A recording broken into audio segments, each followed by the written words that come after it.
This is Talk Business and Politics with Roby Brock.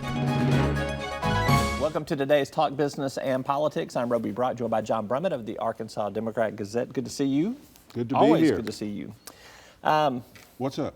Well, Bernie Sanders is up. If Indeed. you were shooting arrows, Indeed. he would be. He's ahead in the delegate count. He wins Nevada's caucuses this past weekend. Big.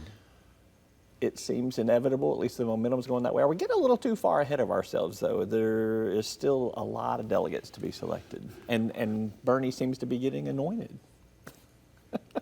You know, in a way, I mean, it is true, as Klobuchar and the others say.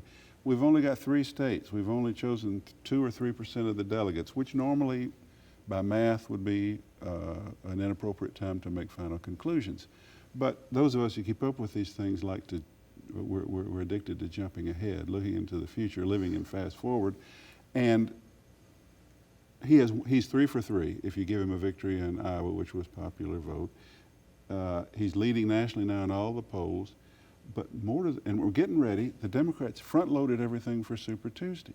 We're going to have South Carolina on Saturday, and then 3 days later, Super Tuesday. More than half the delegates will be decided by Wednesday morning, or decided, will be allotted. Assuming that everything goes like it's supposed to. Right. So we're going to wake up Wednesday morning, and if Bernie continues to have his 30 to 35% base, he may well have carried California, Texas, and some other states, while these others refuse to get out because each of them thinks they have a legitimate right to say they're the best non-Bernie. Biden, Bloomberg, Klobuchar, Warren, Buttigieg. Pete. Mm-hmm.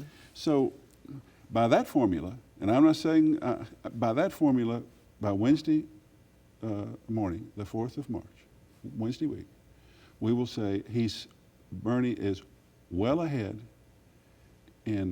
with more than half the delegates seated, and the Democrats will be where the Republicans were with Trump, which is, we'd like to stop this guy, but it may be too late because it blows up our party. We are hostage to the people, hostage to 35% of the people. So if you were... And to an outsider, a guy who's not a declared Democrat. That's my column tomorrow. This is just the inverse of Trump. It's the same thing.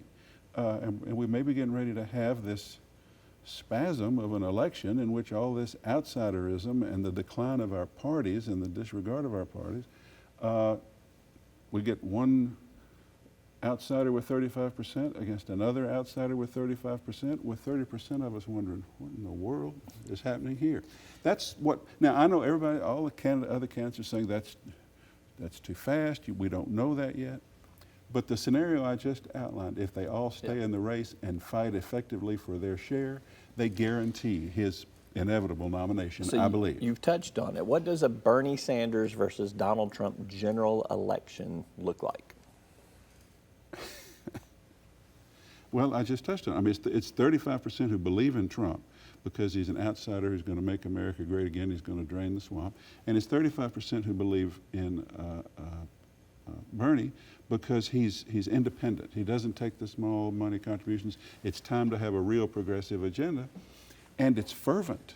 I mean, that's what's carrying the day. In a dissipated field, fervor, passion reigns, and that's what put them both where they are. But the rest of us will be deciding. I don't even want to think about myself as a boomer moderate brought up in Clinton-style Democratic politics. I mean, I can't even fathom. So you're not for Trump is what you're saying, and you're not for Bernie. I don't want to have to say who I would vote for, but I know, and I think everybody knows, but it's not a vote I want to cast. And there are a lot of people who would not want to cast that vote. And when you have passion on the edges and swing voters undecided, I think they either stay home or they go, how do I put it tomorrow? They go with the personality disorder they know rather than the socialism that they don't.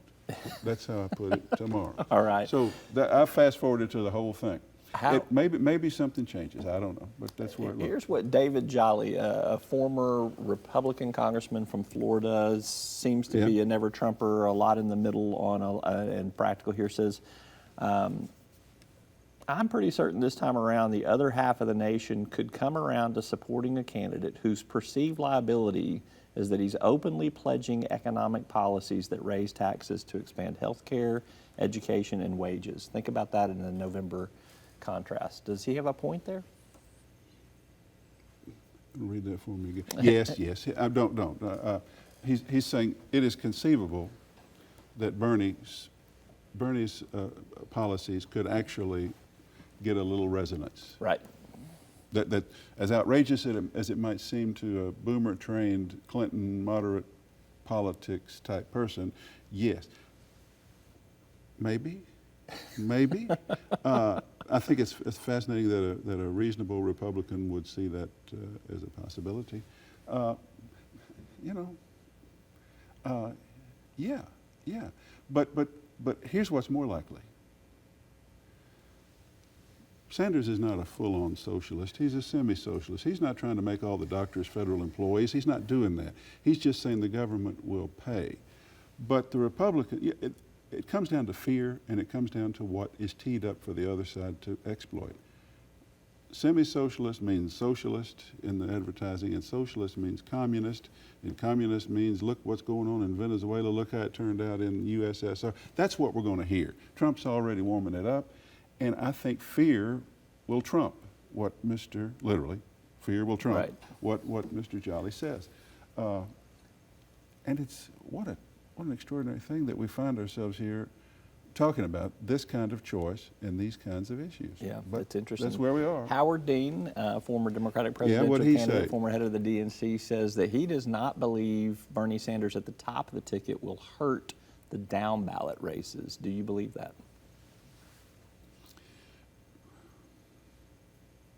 My goodness, you're asking good questions. Potential column fodder. Well, no, but the prevailing fear among Democrats, and I was with some moderate Democrats the other night, and they were saying, that's the big problem. We can't win the Arizona Senate race with Bernie dragging down somebody who's needing to run to the center, and if we don't have the Senate, we can't do anything. But look, everything we thought we knew about politics may be different right now. It simply may.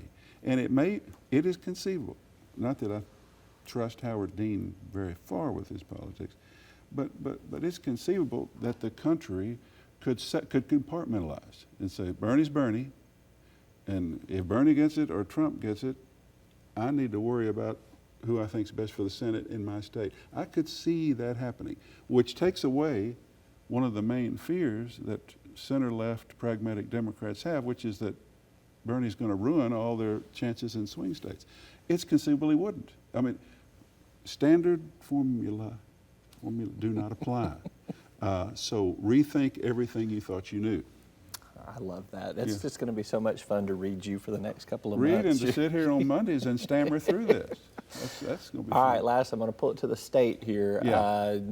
Your newspaper reports that Jimmy Hickey, state senator from Texarkana, Bart Hester, state senator from Cave Springs, will be duking it out for the next leader of the Arkansas State Senate to replace Jim Hendren. Where do you put your money on that one? Now, listen, I don't want you to vote on this based on who you think would be better copy, okay? I want you to look at this from a political I don't want to pretend lens. I've got any great ongoing insight with the Republican fights in the Arkansas General Assembly. I keep a distance there. But fearing you might ask this, I spoke to some well-placed sources yesterday. And the word I get is that Jimmy Hickey's run for this before and been defeated by sort of establishment Hutchison Republicans, meaning nephew Hendren and Dismang, and that Hester is the mantle to that, and that though Hester has that mantle, that though Hester is weird and extreme in his conservatism. You just called him weird? Weird in some of his views. I gotcha. He said the other day that the Supreme Court members are friends of child rapists. He goes too far in his conservative. He's mad about some of those decisions. He is more extreme right than Dismang or Hendren, but he seems to be the heir to that. I put my money on him because people tell me, though I find some of his views, I won't say weird again, it seems to upset you, extreme. He has a good heart and is reasonable and can be reasoned with. Yeah. So that's the way I see that. get ready for President Pro Tem Bart Hester. I'm advised by people whose judgment I trust. Well, Jimmy Hickey may have something to say about Well, that. and We shall see. Go get him, Jimmy. Let's have a good fight. I'd like to see it. It'll be good. All right. He's John Brummett with the Arkansas Democrat-Gazette. You good betcha. to see him. All right. That's all for today's Talk Business and Politics. Thanks for tuning in. I'm Roby Brock. We will see you next time. You'll find us at the end of a lot of long country roads, covering over 60% of the great state of Arkansas. Our 17 electric distribution cooperatives are working day and night to provide reliable, affordable power to over 500,000 homes, farms, and businesses, just like yours. The Electric Cooperatives of Arkansas, your local energy partners. Each day, the promise of our nation begins again. Arkansas and America moving forward. I help make that promise a reality. It's not for everyone, but people everywhere depend on us. Oh, I love you too, sweetie. Trucking delivers, or everything stops. And that's what drives me.